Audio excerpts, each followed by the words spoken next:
So, just a little bit about me. I am the founder of Pre-College Solutions, a college readiness coaching and consulting company. I've been in youth development for over 25 years, 15 of those years dedicated to college prep. I consider myself an expert in this field, but I'm learning and learning every day as our government changes every day. Also was able to co-author a book called You Can Go to College for Free with another colleague. Currently am mentoring over 15 college students.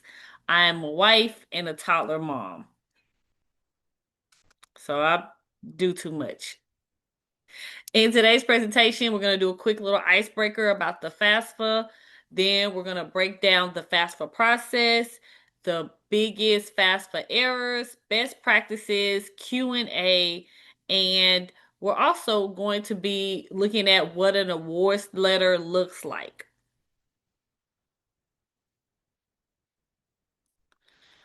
So there was a poll given prior to us started recording this workshop, and it was my way of testing where everyone's financial aid and financial FAFSA financial aid literacy was. And so I'm gonna go ahead and go over those questions and review the answer. It's only 6 questions. Um, Question number one, during senior year of high school, is it a requirement for everybody to complete the FAFSA? And the answer is it depends on the state or the university. And what I mean is certain states mandate that every student who graduates from public high school has to complete the FAFSA. I know that's a law in Texas. There's like 4 states that I know of where that is a mandate. So in order for students to graduate, they have to complete the FAFSA, whether they are going to college or not. And then on the other side, about 95% of the universities that any student plans on attending requires that you do the FAFSA if you plan on seeking any aid for them. And if you want to opt out of the FAFSA, which most people uh, don't realize you can't opt out of the FAFSA, but it is a lot of paperwork, a lot of just extraness that you would have to do to opt out, and the easier option is just to do the FAFSA. Now, some private universities, instead of the FAFSA, they may ask you to complete what is called the CSS. The it is basically it's basically a private school's version of the FAFSA because they have large endowments. They can give out money at will. They don't necessarily need the federal government's money. So they have come up with their own process, which I think is one of the questions later on. Number two, have you heard of the CSS, what I was just talking about? That's probably why I started going into it. The CSS profile stands for College Scholarship Service Profile, and it's an online application that helps colleges determine a student's eligibility for non-federal financial aid. Like I said earlier, it's similar to the FAFSA. Uh, Mostly it's done for private schools and Ivy League schools. They are heavy on the CSS. They come up with the whole format and they don't base it off of financial need as much as the FAFSA does. And so they can determine who they want to give money to, how much money they want to give it to if you decide to go to their school. I suggest anybody who does have to encounter doing a CSS, get somebody to walk with you through it because it is very time consuming. It asks for so much information, so much financial information. It is not as simple as doing the FAFSA application. And so the last time I helped a student with it was a couple of years ago, and I mean it was asking for W-2s, it was asking for statements from parents, it was asking for a lot. Question number three. Do you know what FAFSA verification is? Hopefully you do. But if you don't, FAFSA verification is a federal financial aid process that ensures the information submitted on the FAFSA is correct. I've seen a lot of parents, a lot of students get selected for verification and they get very frightened because they feel like, oh, they're going to take the money away from us. And that is not true. They just don't believe something that you wrote on the FAFSA. And so what they're going to do is ask for more information from you, which could include a copy of your tax returns. They could ask for if there are custodial parents, they could ask for a notified documentation that you two are not together. It's an array of things they can ask for. And the sooner you get that done, the sooner the verification process can be over with and you can receive whatever funding they're trying to give you. But nothing will happen until the verification is done. So if you just put it on hold, you will not receive any funds from the government. Question number 4. After the FAFSA application is complete, what's next? You wait. You wait until you receive financial aid awards letter or an offer from all of the universities that you placed on your FAFSA. And the wait time varies depending on university. If you're someone who has applied to Ivy League schools, they may not get you an awards letter till maybe the mid spring of your senior year. Depending if you did a state school, it may take up to 2 months. It could take a while. I did a workshop with some high school kids about 2 or 3 weeks ago, and they were like, "Well, how long does it take?" I was like, "Months." They were all shocked. All of them thought that they would get their financial aid awards letter in like 2 weeks. I was like, "No, that cannot happen because millions of kids are submitting their financial aid around the same time. And so you have to give these universities time because they have to look at everybody's application, determine how much money they want to give everybody, send it out, wait. It's a whole system and it's not just you find out in 2 weeks. It could be months that you're waiting for your financial aid awards letter. That's why the earlier you apply, the better. Question number 5. What is the maximum amount of federal funds for a Pell Grant? As of current date, it is up to $7,600, and that's a year. So for those of you who plan on going to college, when you pay for college, you don't pay for college by the year. You pay for college by the semester. So this $7,600 is split in half. So that means half of it will go to the fall, half of it will go to the spring. And when you start looking at it, if you're going to a university that charges maybe 17,000 a year, maybe 20,000 a year, and you split that up, that could be about 11, 12,000 a year, then $3,000 does not feel like a lot. It's not half.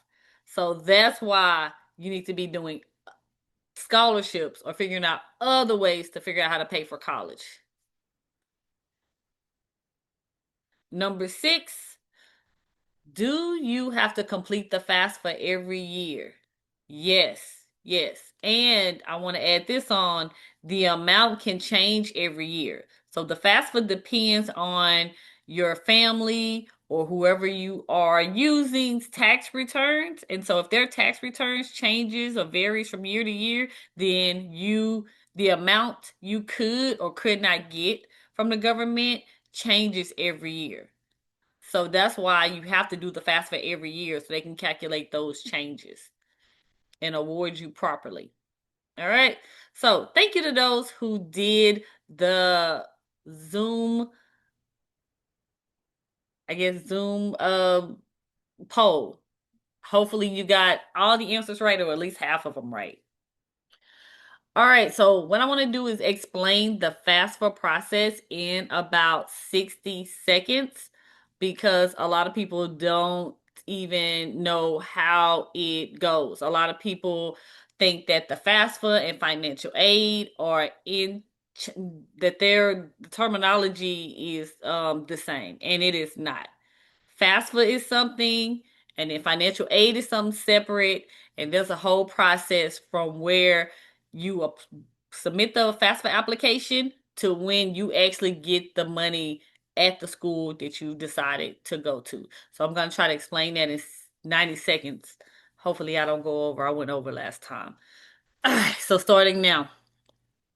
All right, so taxpayers, we are all taxpayers, and so we're paying money into taxes, and some of that money is given to the Department of Education. And so within the Department of Education, they have created the FAFSA. The FAFSA was built on helping people who could not afford to go to college. And so with that, that's how the FAFSA was created. And so I think now there's a myth that everybody who applies for the FAFSA gonna get money. No, it's a need. It's truly at heart a need-based program to help people afford to go to college. So the government came up with FAFSA. FAFSA is simply the application you fill out to go to obtain free federal funds if you are eligible. So that's all it is. It is the application. And so what happens is the FAFSA comes out, the government created, they regulated, and then you complete the FAFSA. Once you complete the FAFSA, the colleges that you listed on the FAFSA application then get sent to those colleges you put on your FAFSA application. So the FAFSA then goes from FAFSA to the college, the college's financial aid and scholarship office. Now, those are the people who get to decide if they want to award you scholarships, grants, loans, Pell Grants, because the government only gives that university a certain amount of money based on who their attendance and what's their expected number of people who are going to apply to that university. So once they do that, then they have to determine, who they want to go to their school, who do they want to give money to go to their school. And so that is a whole lengthy process that the Office of Financial Aid and Scholarships has to go through every year. And that's why it takes so long for students to get an award letter, because they're determining who they feel is eligible and not eligible.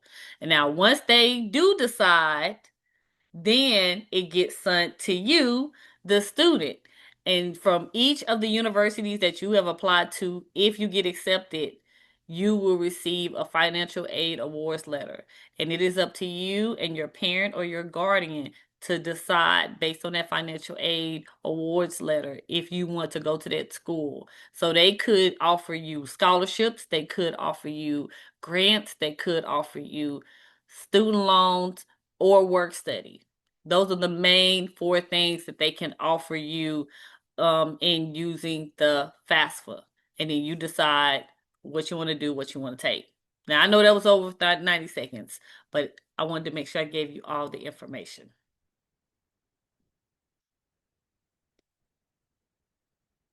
All right. So I want to skip this slide and go to another slide because I got this question from somebody at registration about trying to understand how the FAFSA helps people who are not need based, or how do they base the FAFSA or financial aid for families who are not considered need based and things like that. And so this is kind of the breakdown that I'm going to use for this part. First of all, does the FAFSA help? And when I say does the FAFSA help, I mean, does it help for a household who is not considered um, low income household? First, let's see how the government determines what is low income. Now, the Department of Education funds this college prep program called TRIO, Upper Bound, Education Talent Search, all of those things. And this is what they use to determine um, low income levels for eligibility into those programs. And so this, I won't say this is exactly what the FAFSA uses, but this is close to it. close to it. So if you look at this, you'll see that for a family of one, this is what's considered, this is the household income that is considered if it's a family of one, two, three, four, five, six, all the way down to eight, and then they just add $5,500 to it per family. So this is my take on what Shamika Stevenson Davidson, with founder of Precon Solutions, feels like the government looks at when they say low income levels, and what they also take into consideration when they're trying to determine who gets Pell Grants or free money from the government.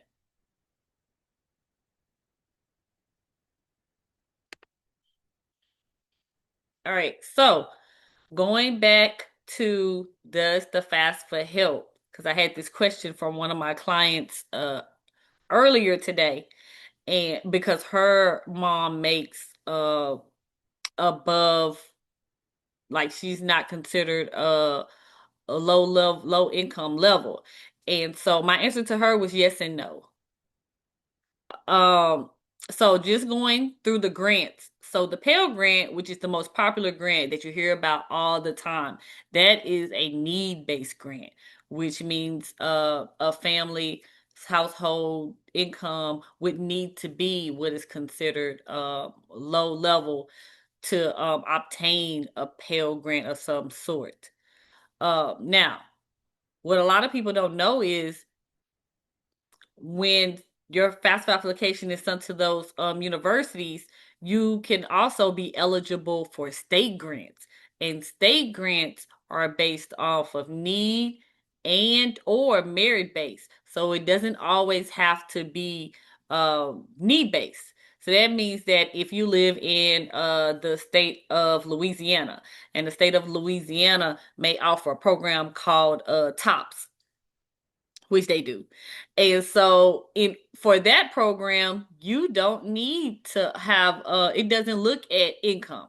It looks at, like, it's merit based. So it looks at the ACT scores, it looks like at the curriculum, that not the curriculum, the state requirements in regarding to courses that you've taken during high school and things like that. There's also other grants in Louisiana where you can you may be I'm gonna answer a question real quick. That is a good question. So no. The question was, in the state of Louisiana, if you decide to go to an out-of-state school, could you take TOPS with you, which is the program I'm mentioning right now? No, you strictly have to go to a university in or college in Louisiana to use TOPS funds. And that happens with a lot of the state grants that you may be eligible for. Um, you would have to attend a university in that state to obtain those state grants? That was a good question. Also, with grants, we've already talked about the state. We already talked about the minimum amount of Pell Grants, and I talked about state grants and how they vary.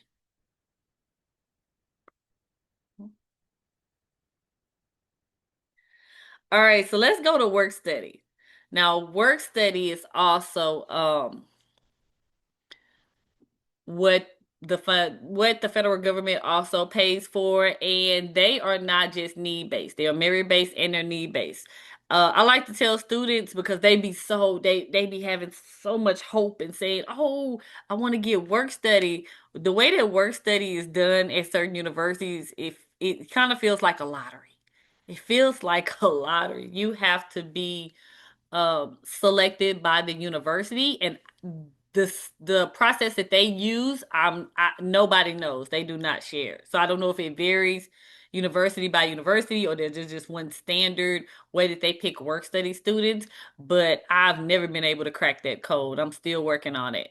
Work study students, For those of you who don't know, I never said what the definition of work study is. It's basically working on or off campus for college students at a part-time level. That means minimal amount of hours for you as a college student. So it could be 20, 25. I don't think they go above 30 at some universities, which are pay ranging from $3,000 to $6,000 a semester. Now, the whole concept of work study is that um, universities want you to be able to, have some type of funding outside of scholarships and loans and things like that. But they also want you to get experience. So that's one of the key parts of getting work study is that they want you to be able to engage with if you get placed in the financial aid office, if you get placed in the library, they want you to be able to connect with the university and things like that. Learn the type of skill sets from the different departments on campus. And so that is one of the another good reason of work study. But work study is very part-time. You're not gonna be making a lot of money doing work study. Does it help? It does help. Will it help towards tuition? Now that is up to you because with work study, students get paid monthly, like a job. And so the intent is supposed to be that you'll save your work study money or some of it to help pay for your tuition, but that rarely happens. Like realistically, that does not happen on a college campus. Students spend that work study money on surviving. So that is work study. And then the dreaded loans. Nobody wants to get loans, but they're always going to be an option. Any financial aid awards letter that you receive, they're always going to have loans as an option. Anyone can get loans, need or merit based people. There are three types of loans. There's direct subsidized loans, and direct subsidized loans are loans where you do not have to pay the interest back on these loans until 6 months after you've graduated college. And so, something I like to tell my college students is if you get some extra money, if you get a scholarship, if you just something happens and you took out a loan, try to pay back that loan before you graduate. Because once you graduate, they're going to hit you with that interest. And right now, interest is at 6.39%, which doesn't sound like a lot, but it's a lot if you've been getting multiple student loans to help pay for college and it adds up. So try to pay, if you do have to get a direct subsidized loan, try to like pay some of it or 1,000 of it as you go, as you collect extra money while you're in college so that you don't have to pay as much back when you graduate. And then there is direct unsubsidized loans, which they start charging you interest as soon as you take the loan out. So that means the 6.39, because it's the same for subsidized and unsubsidized, they're going to be charging you that as soon as you get that loan, which adds up if you have to get multiple loans to help pay for college. And then finally, the Parent Plus loan, um, which is a loan that parents take out to help their child pay for college. Something I want to add to that is that parents have to be eligible for the Parent Plus loan, which means you have to have acceptable an acceptable credit score. A lot of students think, oh, my parents just gonna get the Parent Plus loan, not knowing their parents' financial situation.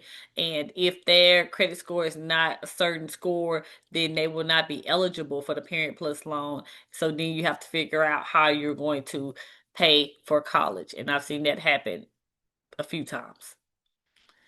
Now, with these loans, uh, right now with current government administration, this is where we at, or this is where we are right now. Next year, most likely going to be changing. So you're probably gonna need another FAFSA workshop. But right now, this is the current limits on if you do have to get loans. So if you get a direct subsidized loan, you can borrow up to $3,500 a year. If you get a direct unsubsidized loan, you can borrow up to $2,000 a year, and that is for a total of 5,500, Lord, crazy, $5,500 per year. So if you think about the Pell Grant is only a little bit, maybe like almost $8,000.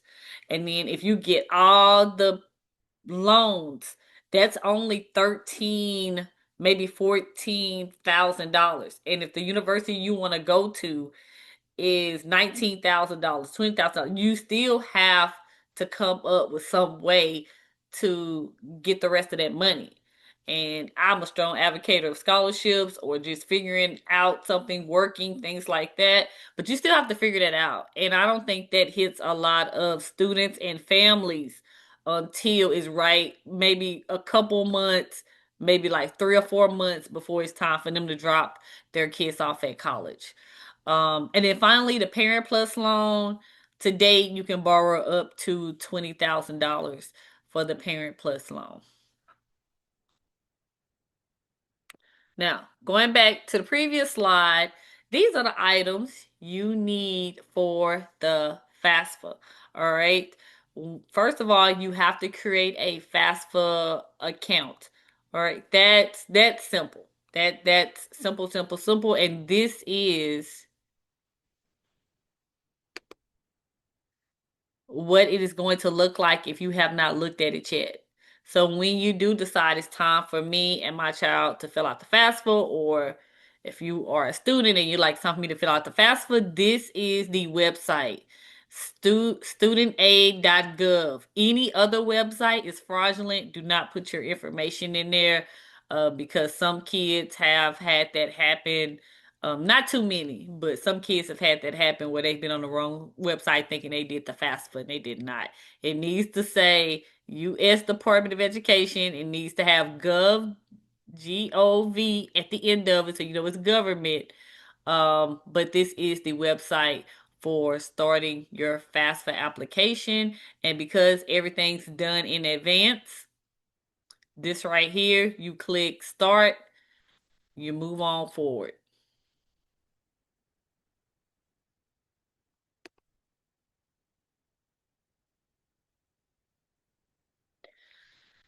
All right, then you also need to,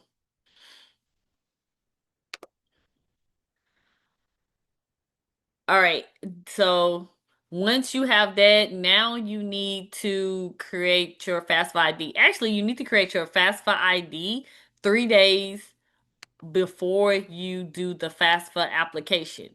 It takes about 3 days, well, up to 3 days for it to be processed into the federal government system. So when you do have to use it to sign the FAFSA form, you have it. This is the page you will go on to create that. Very simple, less than 2 minutes to complete it. Now, the FSA ID is the ID that is used to sign the FAFSA application at the end. Because the FAFSA is now done fully digital or virtual, then the government has to be able to say this is Shamika Stevenson Davidson doing the FAFSA, or this is Shamika Stevenson Davidson's son doing the FAFSA. And in order for that to happen, your son has to fill out a FSA ID. You have to fill out your own separate FSA ID. And so when it gets to the bottom and you have to fill it out, you have to sign it. You will use your FSA ID as electronic signature. But please do that at least 3 days before. Well, please create a FSA ID at least 3 days before you plan on doing the FAFSA, so it will be in the system. And then these are the other items you will need to complete the FAFSA. Your email address, if you are a parent or spouse.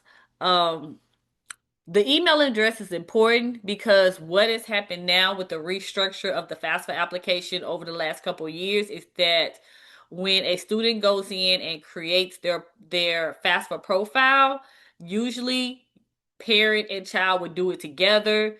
Now you can email the parent their part, the student does their part, and then you guys can work on your parts individually, and then both of you guys will get an email when the other person's part is done. So that means you don't have to do it at the same time together anymore. All right?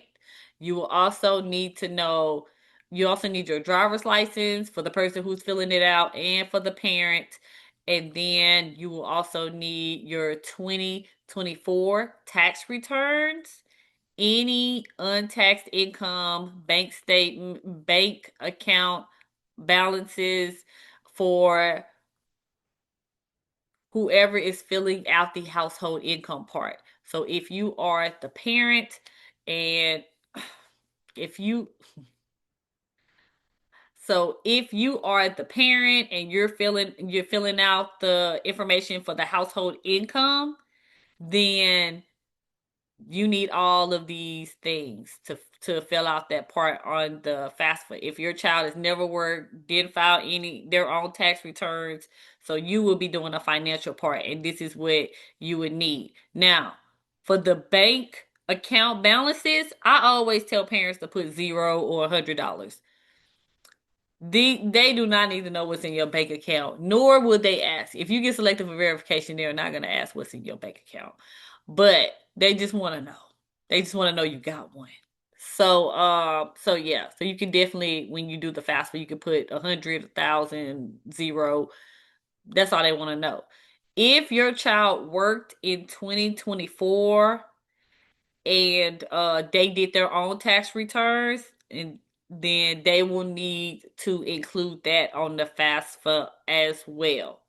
If they didn't work, then you ain't got nothing to worry about. So these are all the items that you will need when it's time for you to do the FAFSA.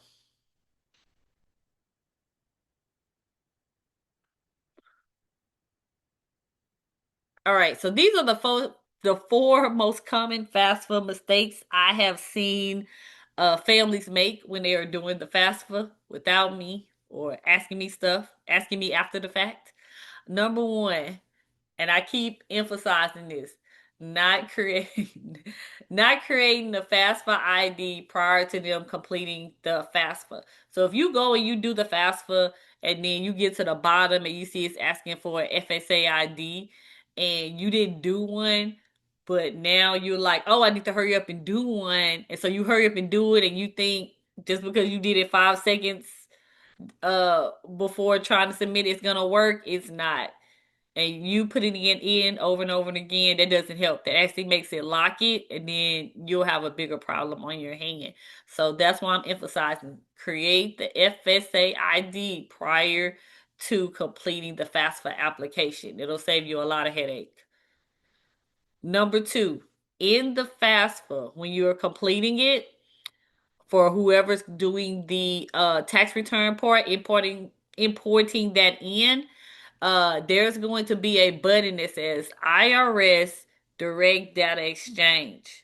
Now, that's basically the government linking your tax return to the FAFSA, which I suggest you do because then that is a big indicator that you will not get selected for verification because all the information they need is bam. You've linked it. They can look at your tax returns. They can see it matches whatever you said on the FAFSA. So I recommend that. Now, if you're somebody that don't want the government in your business, then don't select that. But don't be shocked if they ask you for stuff months later. All right. But yes, click the button. Number three, not submitting the custodial's parent profile. Now, this is for my parents that if there is documentation where a non-custodial parent has been uh providing some type of financial support for the person filling out the FAFSA, then you need to include them on the FAFSA. You may not want to, but you need to include them. Now, if no paperwork can be found, I'm not saying you shouldn't do it. I'm just saying, if no paperwork can be found, you can interpret that how you would like to.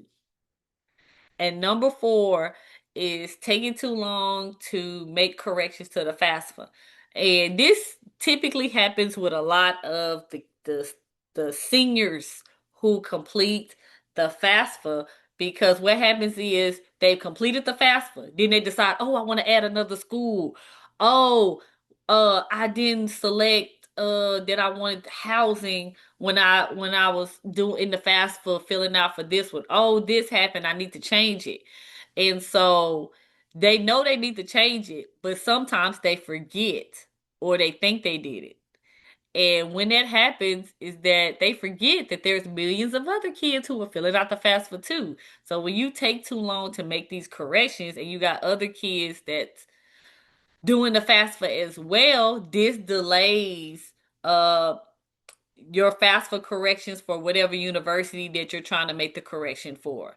So if you've decided now I want to add the University of Arkansas, um, and you forget to do it or you just delay in making a correction, when now it's made, instead of it being like 2 months, it may be like 3 months before FAFSA gets back to you on your corrections, or either university that you're waiting to hear back from with financial aid awards letter gets back to you.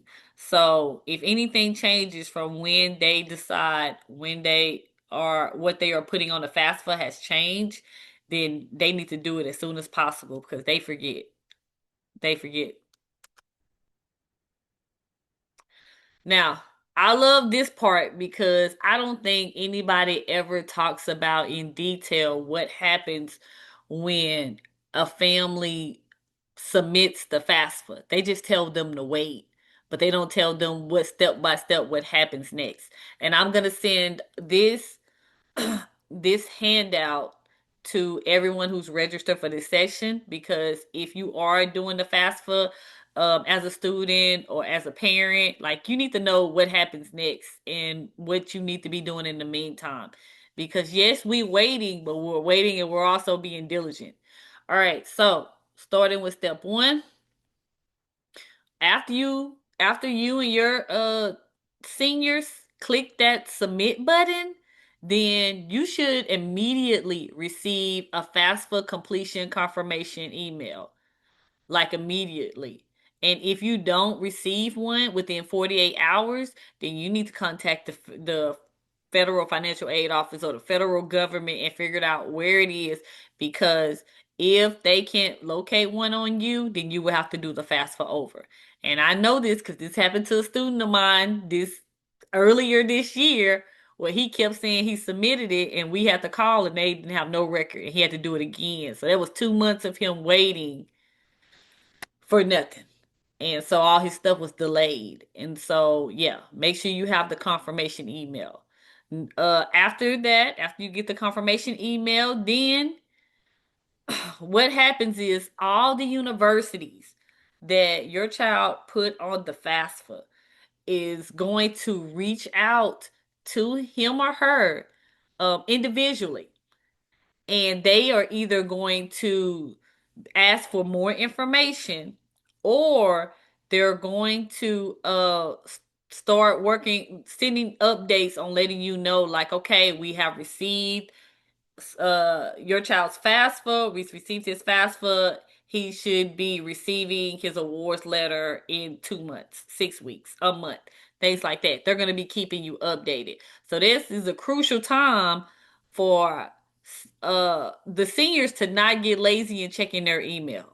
They need to be checking their emails. They don't know when any of these colleges might contact them about their FAFSA application or either what the financial aid office wants to give them.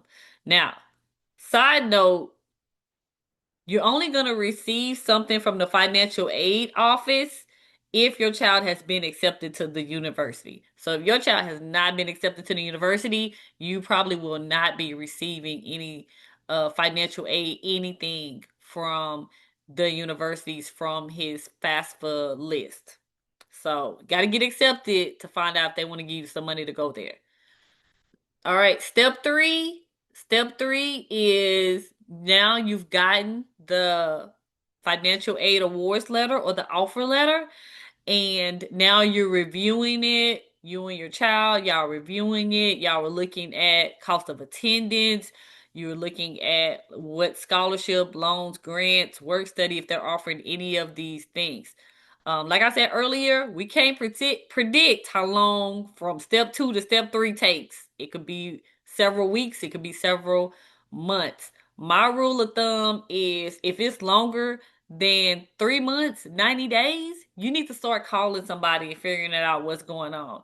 And they'll let you know. They'll let you know if they're backed up, they're delayed, if they're waiting for something from your child and they haven't received it yet. Like they will let you know.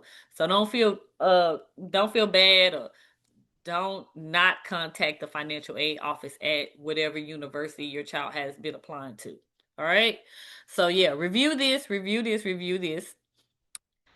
And once you have reviewed it, then accept all the financial aid award letter offers, except the loans. So if your child gets accepted into Baylor, Prairie View, uh, Texas Christian University, Howard, if your child gets accepted to all of those schools and all of them sent your child some awards letters, but your child doesn't know where they want to go, you accept them all. You can go back and decline them whenever you want to, but accept them all.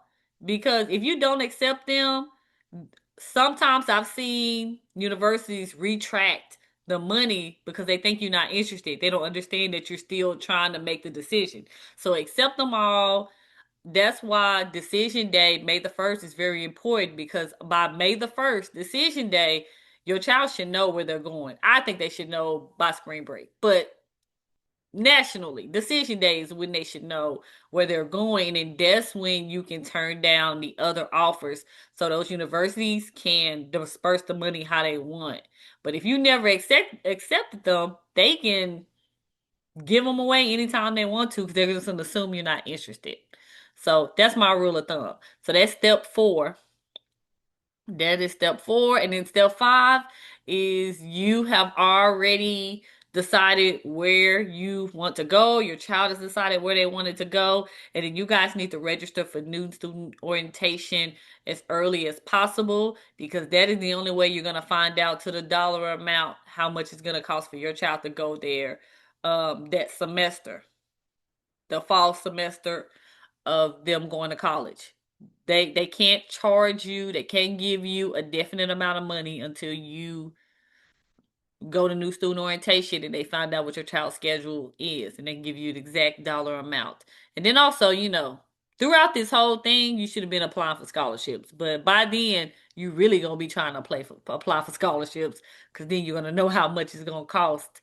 And then number six, after decision day, after you've made the decision of where you plan to go, you need to start monitoring your student portal where it talks about scholarships, grant, financial aid, like what offers the university has given you. You need to make sure it's already being posted to your account. This right here, this way gets a lot of the kids in trouble because they just assume because they accepted all of these awards offer that it like the money just supposed to be there. And for 50% of the time, that's true. But then there's another 50% of the time where you have to be on the university. You have to make sure you see it in your balance account that the money is there. The money is there, especially before you move in on campus. Before you move in on campus, that money need to be already in your account, pending until they officially take it out from your schedule. And so this is what happens after the FAFSA. And uh it's a very stressful time. Sometimes. If you don't know what you're doing, it's a very stressful time. Now, for those of you who have not seen a financial aid awards letter or offer, this is typically what it looks like. Now, back in my day, they mailed it to you, you signed it, you mailed it back in, but everything is online now. So some universities still do the courtesy of mailing an awards letter just for your reference, but 80% of them gonna put it in your child's portal. And so they have to go into their portal and accept certain offers, but the format is going to look like this. So they're gonna tell you what the cost of attendance is, and so I just want to let you know these are all estimates. These are all estimates. A lot of students get tripped up thinking this is how much it's gonna cost for them to go to the school.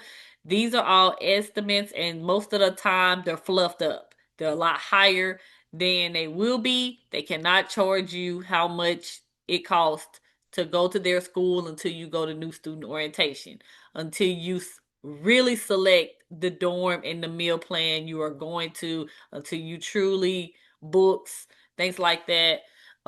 This right here, transportation and personal, the university cannot charge you for transportation and personal. That is them saying you may need, this is how much they estimate it may cost you out of pocket for these expenses once you come to their campus. But you will not see a transportation and a personal expense on your cost of attendance. So you'll see it on here on your awards letter, but most likely you will not see it when you get your actual bill. All right, so that's cost of attendance. Close to a little over $28,000 for University of Wisconsin and Madison. And then this is the estimated financial aid offer. So this is what they're offering this person. They're offering them a scholarship, tuition scholarship right here, the Bucky's Promise tuition promise, and this is how much you're gonna get in the fall, spring total. And then this right here is a grant. I'm assuming this person lives in Wisconsin or where the university is because that's why the grant is called resident grant. And there's some money they're giving for that, and then this is a total amount of money they're giving this student is just scholarships and grants. And then you come here, you see the loans, and this is how much they're giving in the loans. And so they took, so this, so basically they took the cost of attendance, then they took how much aid the person will be getting, which includes loans, and they said this is how much it is the leftover balance once we've taken out the grant, the scholarships, and the loan. So this is how much you would have to come out with out of pocket. And this is why I say scholarships are important. We need to be doing scholarships to offset these type of costs. All right, so this is our best practices. These are our best practices when it comes to FAFSA and financial aid. Um, Learn the FAFSA terminology. I can't say that enough. Believe it or not, right now, parents are leading the way, helping their baby get all of this done. School counselors and other people at the school, college prep programs, they're helping students get their FAFSA and financial aid in order. But what happens when your baby goes to college and there's an issue and there is no uh college prep counselor, there is no high school counselor, mom and dad is at work, they can't reach them, and they have to go talk to the financial aid office themselves. This is why it's important for them to understand the FAFSA process, certain terminology when they are going into the offices and talking to the financial aid people, because they're going to use the financial aid office is going to use their terminology, and you don't want your baby to be lost or be signing up for stuff just because uh, the financial aid office told them to. So learning the FAFSA terminology. Second thing is to remember the FAFSA priority deadline. So a FAFSA priority deadline, each university, well, each state and university can set a priority deadline. It is basically when they want the FAFSA completed by. so that you can get the most amount of federal and state aid uh from that university. And so check into that. Most of you, if you do your FAFSA before Christmas, you good. Because these deadlines are typically in the spring. So if you do that, that's awesome. But if you delay, then you need to look it up. Financial aid appeal. This is very crucial for when students are already matriculating through college. Because what happens if uh, mom gets sick and mom is the leader in the household. It's like providing the household income. Like the student uses mom's financial aid, using them for their fast for the household income part. And mom gets sick or loses a job or something like that. And so the student can go to the university and say, hey, this hard financial hardship has hit my family. And because of that, my FAFSA needs to change. My FAFSA is not what it says it was the year before. And so there is a financial aid appeal process at every university. And so it's just paperwork, maybe some written proof that has to be provided. And the Office of Financial Aid can go review your child's financial aid and revise it if needed. So a lot of parents don't know about that, but yes, that happens. And then finally, allow your child to do the FAFSA. I was talking about the terminology, but also allow your child to do FAFSA. It's so easy just to do it, just so it can be done and not sit there and do it with them. But let them do it. They're gonna have to do it for the next 3 to 4 years, depending on how long they're in college. So just go ahead, let them get accustomed to doing it. Let them learn the terminology through that process.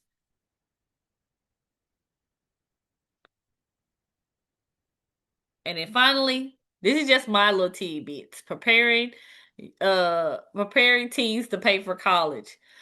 These are like the 4 tips I love to give parents because depending on, the relationship between you and your child or the relationship your child has with money, they don't understand that paying for college is the most expensive will be the most expensive like decision they make, whether they decide to go to a university that is 50,000 a year versus deciding to go to a community college at home. Like it's still a financial decision, and it's their financial decision once they graduate high school.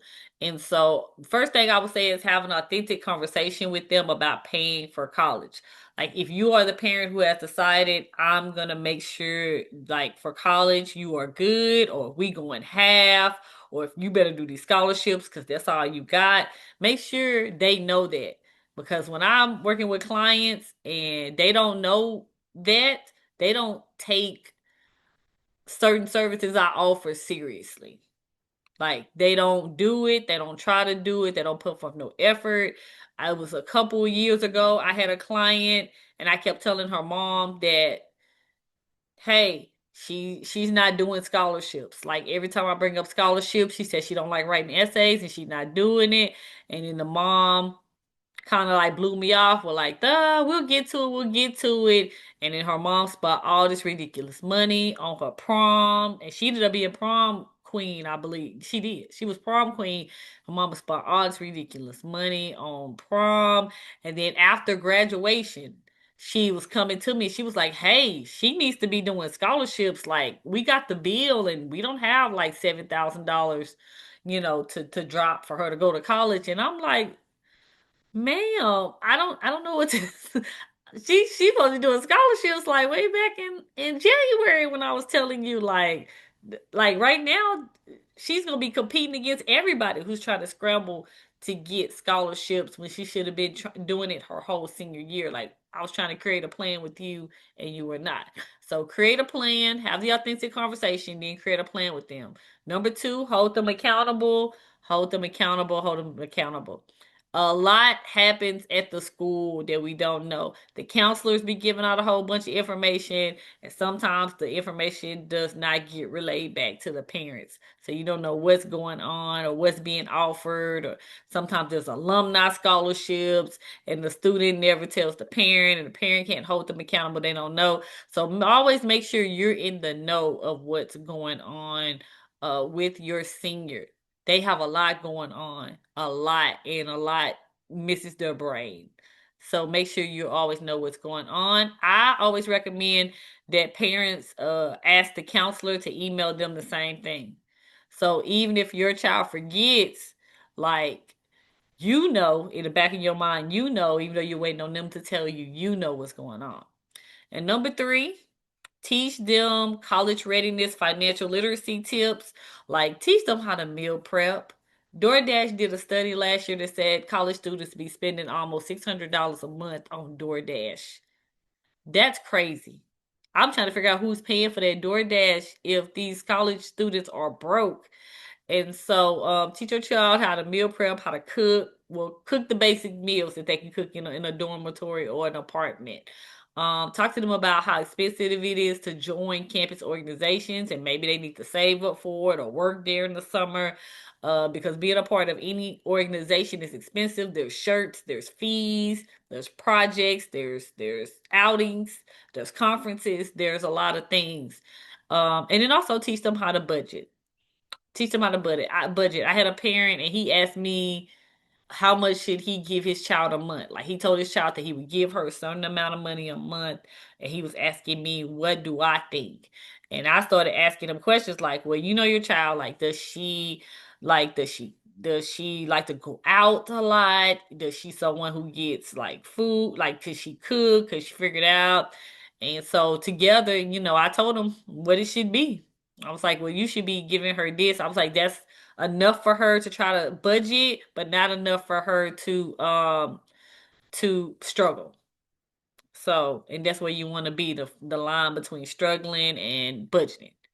And then lastly, paid services.